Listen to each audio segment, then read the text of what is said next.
በአንድ ወቅት ቀበሮ ከአንበሳ ጋር ውለታ ውሎላት ድርድር ያደርጋሉ። ውለታ ስለዋልክልኝ አንተ አደና ትቸገር ተቀመጥ፣ እኔ እየፈለኩ ሊታደኑ የሚገባቸው ነገሮች አመጣልሃለሁ ትላለች ቀበሮ። አንበሳ ተስማምቶ ቁጭ ይላል በቦታው ከነክብሩ እና ቀበሮ ስትሄድ አጋዘን ታገኛለች። አጋዘን አልሰማሽም ወይ? ፌስቡክ አላየሽም ወይ? አዲስ ሕግ እኮ ወጣ። ምን የሚል ነው? አንበሳ እያረጀው ስለሆነ እየደከምኩ ስለሆነ ደህና አጋዘን ከተገኘ ዙፋኑን አስረክባለሁ እያለ ነው እና ፈልጌ አጣሁሽ፣ የት ነበርሽ ትላታለች።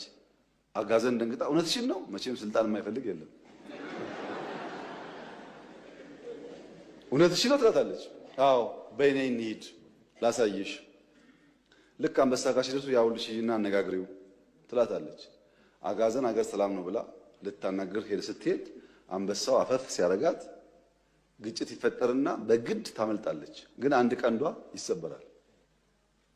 መታ ቀበሮዋ ጋር አንቺ ጨካኝ ዋሾ አታለልሽኝ፣ እንዴት ልታስበይኝ በተንኮል ታመጭኛለሽ? አንበሳው እኮ ሲታገለኝ አንድ ቀንዴ የተሰበረ ትላታለች። ወይ አጋዘን ለካ እንደዚህ ሞኝ ነሽ። እሱ እኮ ቀንድሽ የሰበረው ንግስናውን ሊያስቀምጥብሽ ቀንድሽ ስላልተመቸው ለማስተካከል ነው እንጂ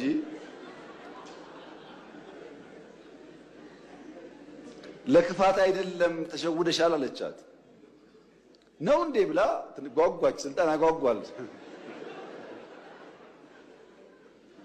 ሰውን እየገደለ ያለው ጉጉት ነው መቼም።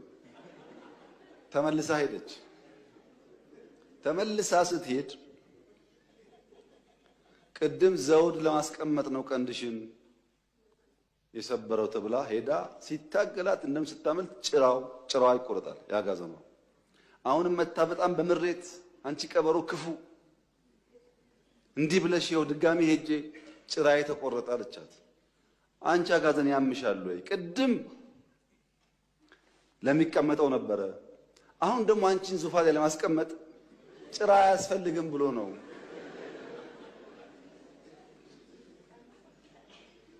አልገባሽም አለቻት። አሁንም ስልጣን ያጓጓል። ተመልሳ ሄደች እና ያዛት፣ ገደላት። ከገደላት በኋላ ቀበሮን ጠራና ሞታለች፣ እዛ ድረስ ቤት እስክመጣ በልተሽ እያንዳንዱን ፓርት በልተሽ ጠብቂ፣ ስመለስ ምሳዬ እበላለሁ ይላል እና አንበሳው ይሄዳል። ቀበሮዋ በልታ አስቀምጣ አንበሳው ሲመለስ ሲያይ የአጋዘኗ ራስ የለም። አንቺ ቀበሮ ሌባ ሁሉን አስቀምጠሻል፣ የት አለ ራሱ አላት። ወይ አንበሳ ራስ ቢኖራት ኖሮ 3 ጊዜ ስልካት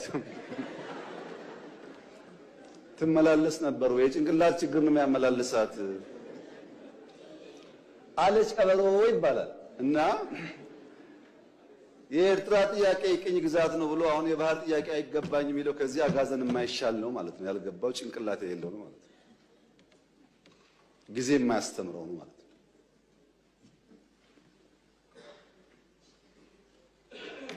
ይሄ እንደተጠበቀ ሆኖ ሰላም ያስፈልጋል ላላችሁት ያስፈልጋል። ከዚህ ቀደም ብያችኋለሁ። አሁንም እስቲ 10 ሰው አይደለም 1 ሰው አምጡ፣ አነጋግራችሁ አምጡና እኛም ቢስል ጠይቁ። እየገባ ነው በየቀኑ እኮ 10ም 20ም 100ም እየገባ ነው።